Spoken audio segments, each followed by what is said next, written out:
روایت کی ہے کہ میں نے سرکار کو ان کانوں سے سنا ہے اور ان آنکھوں سے فرماتے ہوئے دیکھا ہے. حضور نے فرمایا ابو بکر اور عمر جنتی حوروں کے سردار ہیں. سوال یہ پیدا ہوتا ہے حضور نے تو مذاق نہیں کیا ہوگا پیمبر کے ساتھ, حضور نے تو ابو بکر اور عمر کے ساتھ مذاق نہیں کیا ہوگا, سرکار کی شان کے لائق ہی نہیں ہے ایسے مذاق کرنے ٹھٹھے کرنے. تو پھر حضور کی دونوں حدیثیں اپنے اپنے اعتبار سے سچی ہیں.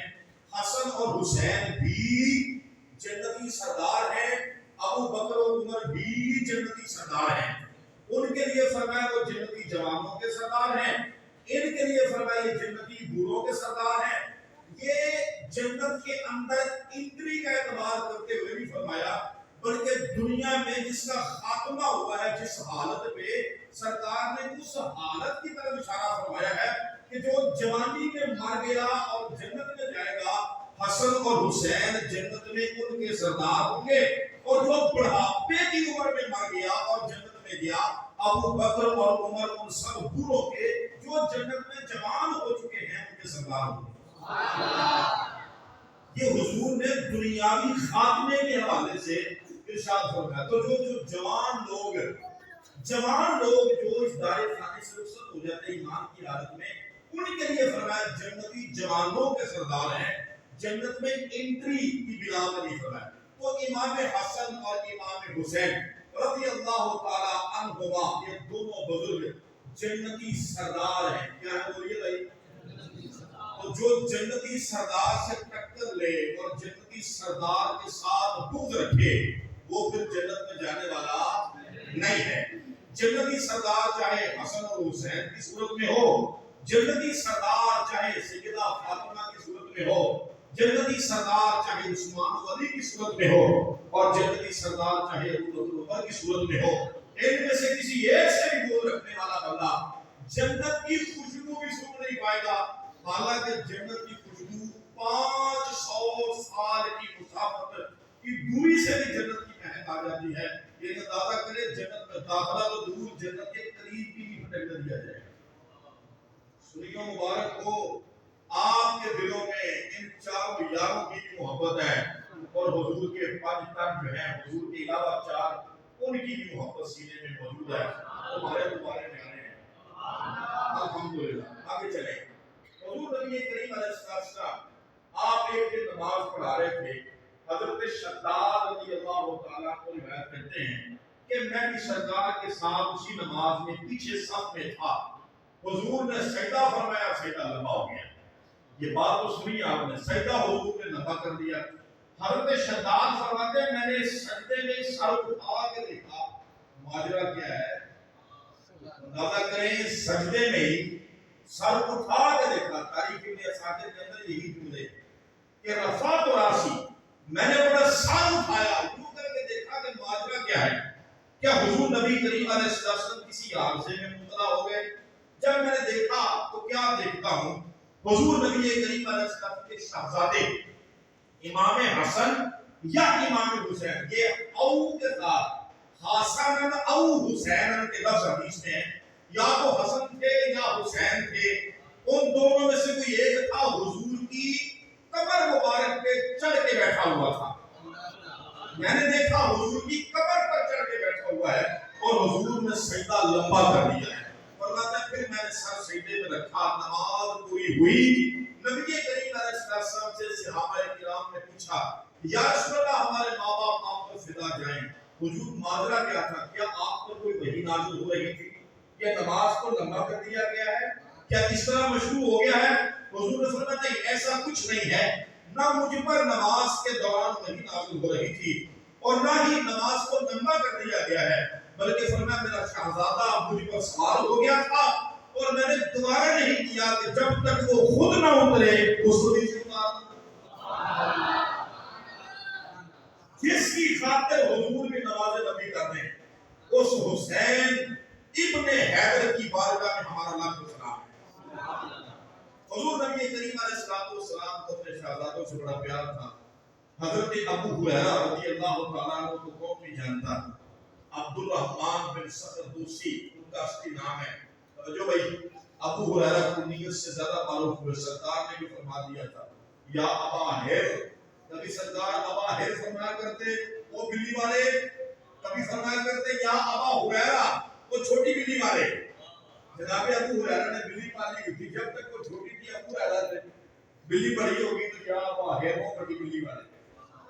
ہیر کا مانا بلی، ہیر مانا بلا، اور یہ بڑی بلی ہے بڑے بلے کو ہرنا کو کہتے ہیں، چھوٹی بلی کو ہریرہ کہتے ہیں۔ جب وہ چھوٹی تھی تو ابو ہریرہ تھے، بلی بڑی ہو گئی تو پھر ابو ہیر۔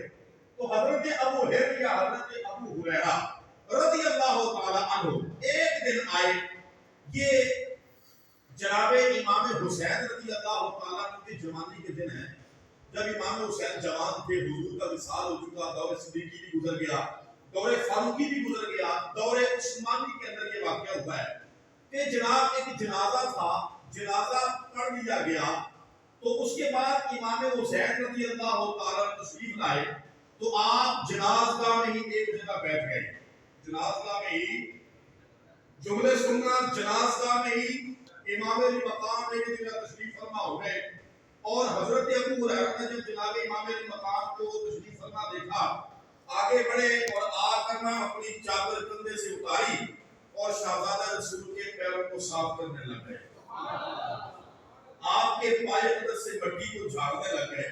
جناب حضرت امام علی مقام نے اپنے پیروں کو پیچھے کھینچا، فرمایا ابو ہریرہ آپ ایسا کر رہے ہیں، آپ سے آخری رسول ہیں، عمر میں بڑے ہیں، آپ ایسا کیوں کر رہے ہیں؟ اس کے حضرت جی دانی رہن دیو، کر دیو، میں لوگوں کو اگر پتا چل جائے آپ کی عظمت کے بارے میں جو ابو ہریرہ جانتا ہے تو لوگ آپ کو زمین پر نہ چلنے دیں بلکہ اپنے کندھوں پر اٹھا کے آپ کو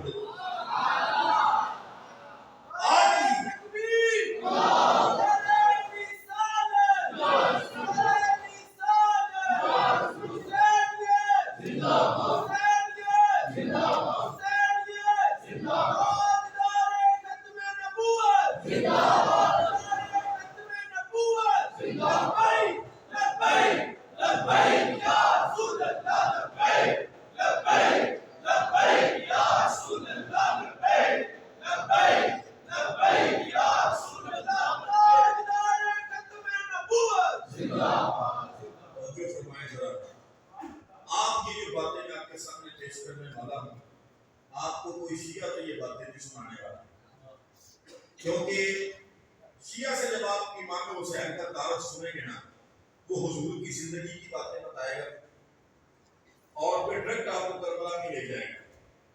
درمیان میں دیکھیں کتنا فاصلہ ہے، ابو بکر صدیق کی آپ کی خلافت کے 2.5 سال ہیں، شیعہ کبھی بھی ان 2.5 سالوں میں امام حسین کے کردار پر روشنی نہیں ڈالے گا، کبھی نہیں بتائے گا کہ امام حسین ان 2.5 سالوں میں آپ کی زندگی کیسے گزاری۔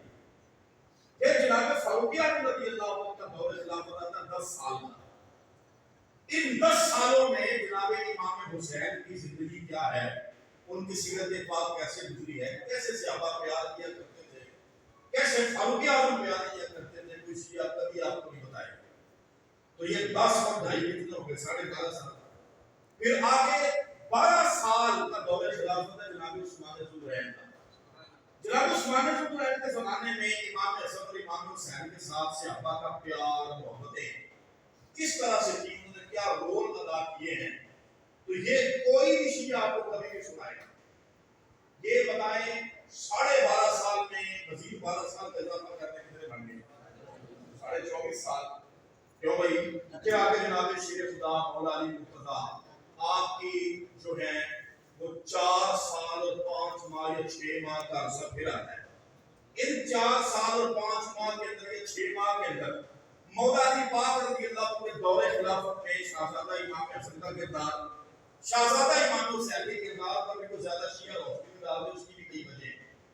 پھر آگے آ جاتا ہے جناب امام حسن کی اپنے 6 مہینے جب وہ خلیفہ بنے، ان 6 مہینوں میں تھوڑی روشنی ڈالی جاتی ہے جناب معاویہ کو حکومت کرنے کے لیے، لیکن اس کے بعد 20 سال کا دور خلافت آتا ہے جناب معاویہ کا زمانہ، 20 سال کا دور خلافت، 20 سال دور خلافت میں امام حسین رضی اللہ تعالیٰ عنہ اور امام حسن کے ساتھ کیا سلوک ہوتا رہا ہے، شیعہ کبھی آپ کو دوسرے سلوک نہیں بتائے گا۔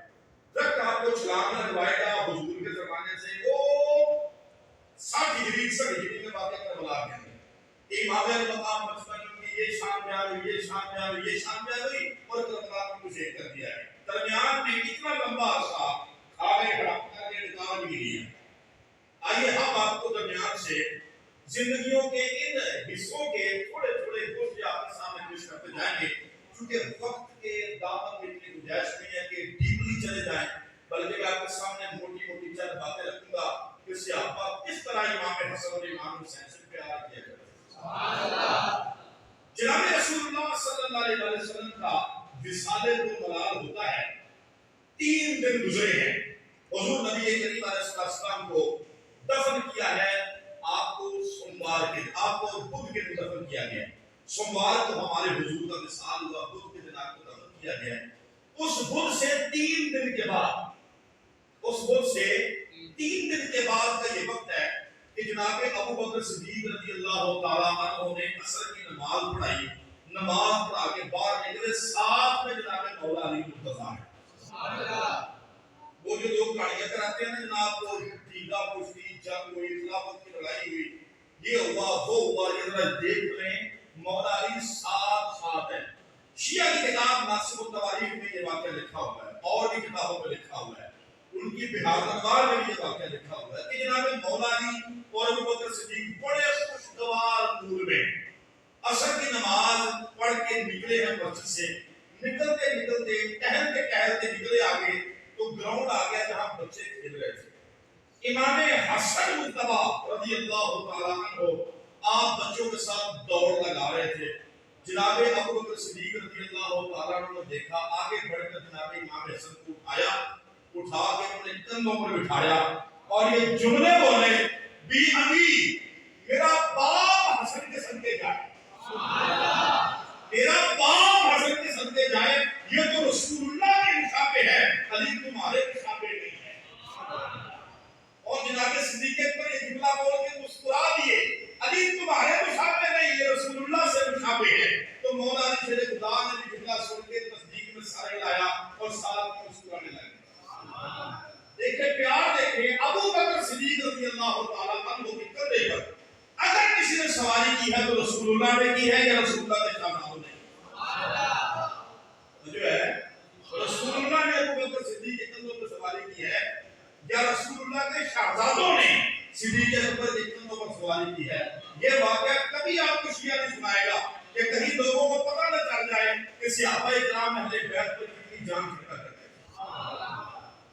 ابو بکر صدیق رضی اللہ تعالیٰ عنہ منبر پہ ہیں، خطاب کر رہے ہیں، امام حسن مجتبی سامنے آ گئے، ابو بکر صدیق رضی اللہ تعالیٰ عنہ منبر سے نیچے اترے، شہزادہ جناب امام حسن کو اٹھایا، ایک روایت میں امام حسین کا نام ہے، آپ دونوں کو جوڑ رہے ہیں، دونوں کو جوڑنے میں کبھی وہ آئے ان کو اٹھا کر اپنے ساتھ منبر میں بٹھایا، پھر تقریر کی ہے، کبھی امام حسین آ گئے ان کو اٹھایا، منبر سے نیچے اتر گئے، کیونکہ سرکار کی سنت ہے۔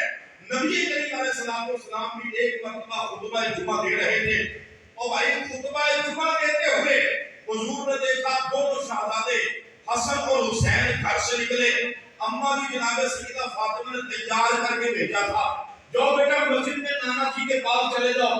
جب ان کو آتے ہوئے دیکھا کم سنی کی حالت ہے، ایک بھائی نیچے گرتا ہے دوسرا سنبھالتا ہے، دونوں آ رہے ہیں، سرکار سے دیکھا نہیں گیا، سرخ رنگ کے جوڑے دونوں شہزادوں نے پہن رکھے تھے اور اس وقت جوڑوں میں ان دونوں کا رنگ کچھ عجیب ہی چمک پیدا کر رہا تھا۔ حضور اپنے منبر سے خطبہ چھوڑ کر نیچے اتر آئے اور حضور نے جا کر دونوں شہزادوں کو اٹھایا، چوم کر اپنے سینے سے لگایا اور منبر پہ چڑھ کے پھر یہ آیت پڑھی، انما اموالکم و اولادکم فتنہ، بے شک رب نے بجا فرمایا تمہارا مال بھی تمہارے لیے آزمائش ہے اور تمہاری اولاد بھی تمہارے لیے آزمائش ہے۔ ابو بکر صدیق رضی اللہ تعالیٰ عنہ نے اس دن جو دیکھا انہوں نے بھی سنت پر عمل کیا، کوئی سنت رہ نہ جائے مصطفیٰ کی۔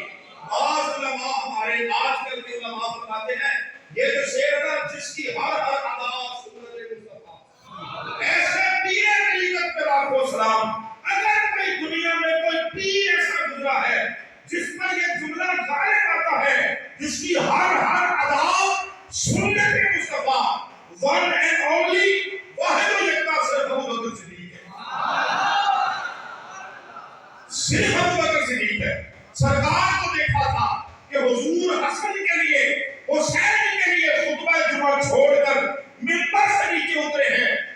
صدیق کو بھی جب دوران خطبہ حسن نظر آ گئے، حسین نظر آ گئے، حضور کی سنت بھی یاد آ گئی، اور ممبر سے نیچے اتر کر خطبہ چھوڑ کر دونوں شہزادوں کو اٹھا کر چوم کر سینے سے لگایا اور اپنے ساتھ ممبر پہ بٹھایا۔ کوئی شیعہ کبھی آپ کو یہ واقعہ نہیں سنائے گا، کبھی بھی جناب امام حسن کی ساری سیرت، امام حسین کی ساری زندگی آپ کو شیعہ کتابوں میں نہیں ملے گی۔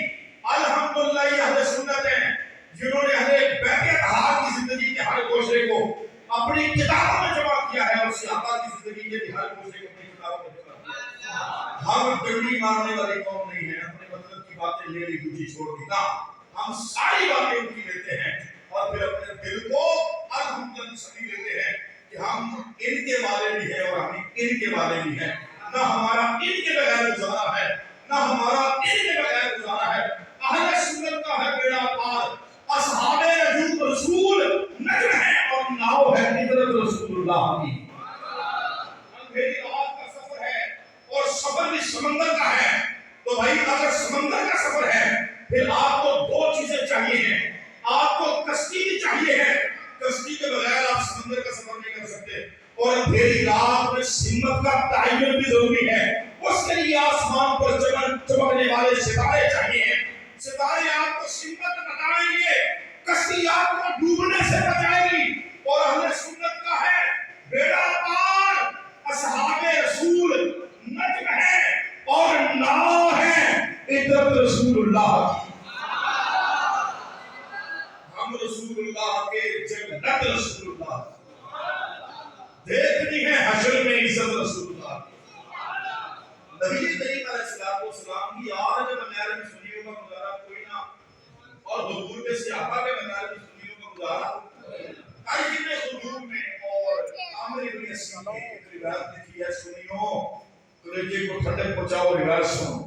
پہلے جملے تو وہی ہے جو میں نے ابھی آپ کو سنائے، الحسن والحسین سیدا شباب اہل الجنہ۔ آگے پتہ کیا فرمایا؟ فرمایا وقرۃ عینی وقرۃ عیون اہل سنت والجماعت۔ فرمایا حسن اور حسین جنتی جوانوں کے سردار بھی ہیں اور اہل سنت کی آنکھوں کی ٹھنڈک بھی ہیں۔ اہل سنت کی آنکھوں کی ایمانداری سے بتایا حسن کس کے ہوئے ہیں؟ جو حسن کی ساری زندگی بیان کرے۔ حسین کس کے ہوئے تھے؟ جو حسین کی ساری سیرت پر روشنی ڈالے۔ اس بندے کا دعویٰ کہ حسین میرے ہیں، حسن میرے ہیں، وہ دعویٰ خالی ہوا ہے، وہ کچھ بھی نہیں، کیونکہ اس نے امام حسن اور حسین کی زندگی کو چھپا لیا، بہت بڑا حصہ وہ دبن کر گیا۔ تو سچا حسنی وہی ہے جو امام حسن کی ساری زندگی کو توڑ کرے، سچا حسینی بھی وہی ہے جو امام حسین کی ساری زندگی کے گوشوں کو توڑ کرے۔ تو سن لو، جناب حضرت فاروق اعظم کا دور خلافت، جناب فاروق اعظم کا دور خلافت، جناب فاروق اعظم رضی اللہ تعالیٰ عنہ نے جب خلافت کا نظام سنبھالا تو یمن سے جوڑے آئے، یمن سے جوڑے آئے کپڑے۔ یمن کا جو گورنر تھا اس نے وہاں سے اہل مدینہ کے لیے کپڑے بنا کے بھیجے، وہ کپڑوں کے جوڑے آئے تو جناب عمر فاروق رضی اللہ تعالیٰ عنہ نے لوگوں کو بلایا کہ مدینے میں جتنے بھی لوگ ہیں ان کو بلایا جائے، ان کو کپڑے دینے ہیں۔ جناب فاروق اعظم کپڑے دے رہے ہیں، جوڑے دے رہے ہیں، اور ساتھ میں کپڑا نہیں دے رہے پکڑ کے پکڑا دیا نا، آپ کپڑے کو دیکھتے ہیں اچھی طرح سے، اوپر نیچے سے، آگے پیچھے سے، پھر آپ کو سوچ کے آپ کپڑا کس کو دے دیتے ہیں۔ اتنے میں دونوں شہزادے بھی گھر سے آ گئے، کیونکہ جناب مولا علی کا جو گھر تھا، جناب سیدہ زہرا پاک کا گھر، اس کا دروازہ مسجد کے اندر سے کھلتا تھا، ایک دروازہ مسجد کے اندر کھلتا تھا، ایک باہر کھلتا تھا، تو جو اندر کی طرف کھلتا تھا اس میں سے امام حسن اور امام حسین برآمد، وہ آ گئے نا، تو وہ آ کر بیٹھ گئے، تو کسی نے کہا حضرت جی ان بزرگوں کو بھی، شہزادوں کو بھی تو جوڑے دے دیں۔ آپ نے فرمایا میرے نک سے کوئی کرے، کیا فرمایا ان کے شیان شان میں جوڑا ہی کوئی نہیں، یہ مدینے کے سارے لوگوں کو بانٹ دو۔ اور آپ نے بھی لیٹر لکھا، نیا خط لکھا یمن کے گورنر کو کہ اب دو جوڑے بھیج جو حسن اور حسین کے شیان شان، حسن اور حسین کے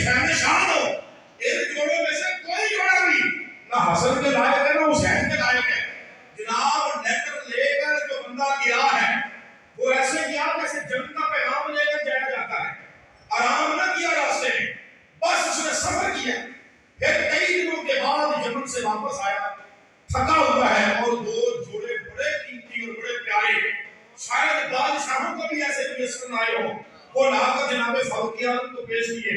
آپ نے پھر جوڑوں کو تنقیدی نظر سے دیکھا, کبھی یوں کبھی بازو, کبھی جناب پورا گھیرا, کبھی آگے سے کبھی پیچھے سے کبھی اندر سے. جوڑوں کو دیکھا, دل کو سکون آیا, چین آیا, دونوں شہزادوں کو بلایا, جوڑے کو پہنائے, جوڑے بالکل پورے آئے. شہزادے دونوں کو دیکھ کر عمر فاروق کی زبان سے جو جملہ نکلا ہے, جملہ سنو اور اپنی زبانوں سے اس جملے کو تم بھی جاری کرو.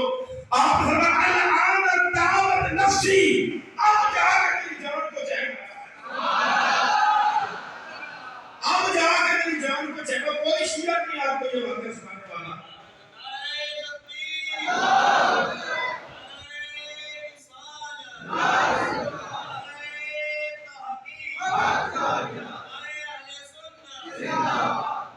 کوئی شیعہ نہیں آپ کو یہ باتیں بتانے والا. سچا سچی باتوں او ہم سنی سچے حاصلی جو ان کی زندگی کے کسی بھی گوشے کو چھپاتے نہیں ہیں, بیان کر رہے ہیں. آگے چلیں. دیوان ترتیب دینا تھا جناب فاروق اعظم نے. دیوان ایک رجسٹر تیار کرنا تھا, لسٹ تیار کرنی تھی کہ وظیفے لگا دیے جائیں صحابہ کرام کے, مجاہدین کے, جو بدر میں شریک ہوئے, جو احد میں شریک ہوئے, خندق میں شریک ہوئے, خندق کا دوسرا نام احزاب بھی ہے, احزاب میں شریک ہوئے, جو خیبر میں شریک ہوئے, جو تبوک میں گئے وغیرہ وغیرہ. ان کے درجات کے اعتبار سے وظیفے مقرر کر دیے جائیں کہ ان کو جو بزرگ ہو چکے ہیں گھر بیٹھے وظیفہ ملے گا. کیا ملے گا؟ وظیفہ لگا دیا جائے ان کا. تو جناب فاروق اعظم نے لسٹ بنانے کا ارادہ کیا تو صحابہ کرام کو بلا لیا جو آپ کی مجلس مشاورت کے ممبر تھے, مجلس شورا کے ممبر تھے. ان ممبروں میں دیکھا پتہ کون تھا؟ سب سے پہلے عثمان ذوالنورین, پھر مولا علی مرتضی شیر خدا, پھر جناب سعد بن ابی وقاص, پھر جناب طلحہ, جناب زبیر, جناب سعید بن زید, جناب عبد الرحمن بن عوف, ابو عبیدہ بن جراح جو کہ سرحد کے اوپر لڑ رہے تھے, وہ بھی مجلس مشاورت کے حصے دار تھے. تو جناب فاروق اعظم رضی اللہ تعالیٰ عنہ نے آپ نے پوچھا یار بتاؤ میں کس سے شروع کروں, کس کا نام سب سے پہلے لکھوں؟ اور توجہ ہے, ہاں توجہ ہو جاتا ہے, میں کس کا نام پہلے لکھوں؟ اور کا جناب آپ یا امیر المومنین آپ اپنا نام پہلے لکھیں. آپ امیر المومنین ہیں چونکہ آپ بدر میں بھی شریک رہے, احد میں بھی شریک رہے, آپ خندق میں بھی شریک رہے, خیبر میں بھی شریک رہے, تبوک میں بھی شریک رہے, بڑی بڑی جنگوں میں سرکار کے ساتھ فتح مکہ میں بھی, حنین میں بھی, غزوہ طائف میں بھی وغیرہ وغیرہ. آپ ہر جنگ میں سرکار کے ساتھ رہے. آپ اپنا نام پہلے لکھے نہ بھائی لکھو نا, یعنی بولنے لگا بے نفس کا یا امیر المومنین, جملے کے بولے بے نفس کا, اپنے نفس سے شروع کیجئے اے امیر المومنین. کیا لفظ بولا؟ جب انہوں نے لفظ بولا نفس سے کا, بے نفس کا, اپنے نفس سے شروع کیجئے. جناب فاروق اعظم فرماتے ہو تو سائیں یاد کرا چھڑے یار. کیا فرمایا؟ تم نے زکات تو لونی, تم نے ہمیں یاد کرا دیا ہے. ہاں میں اپنے نفس سے ہی اسٹارٹ کروں گا, اس لسٹ کا آغاز اپنے نفس سے ہی ہوگا. آپ نے رسول اللہ صلی اللہ علیہ وسلم کے چچا جناب عباس کا نام سب سے اوپر لکھا. اور کیا لکھا؟ جناب عباس کا نام سب سے اوپر لکھا. پھر جناب مولا علی کا نام لکھا. اس کے بعد دونوں شہزادوں امام حسن اور امام حسین کا نام لکھا. تم نے یاد کرا دیا مجھے کہ اپنے نفس سے شروع کرو. اور میں نے سرکار کا فرمان سنا ہے جو اپنی ذات سے بڑھ کر میری ذات کو پیار نہ کرے وہ مومن نہیں ہو سکتا. اور میں جانتا ہوں میری ذات پر میرے اوپر میری ذات کا اتنا حق نہیں ہے جتنا میری ذات پر ذات مصطفیٰ کا حق ہے, اور میرے قیامت پر قیامت مصطفیٰ.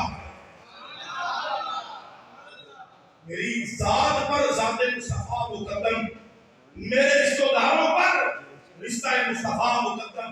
تم نے مجھے یاد کرا دیا ہے, اس لیے پہلا حق تو ان کا بنتا ہے, پہلے ان کے نام لکھے جائیں گے. جو کرنا بھائی اب نام تو لکھ لیے, اب وظیفہ آگے لکھنا چاہیے تو کتنا کتنا مل رہے ہیں ان کو. کیسے بول رہے ہیں؟ جب وظیفہ لکھنے کی باری آئی تو جناب حضرت عباس کا وظیفہ لکھا 5 5000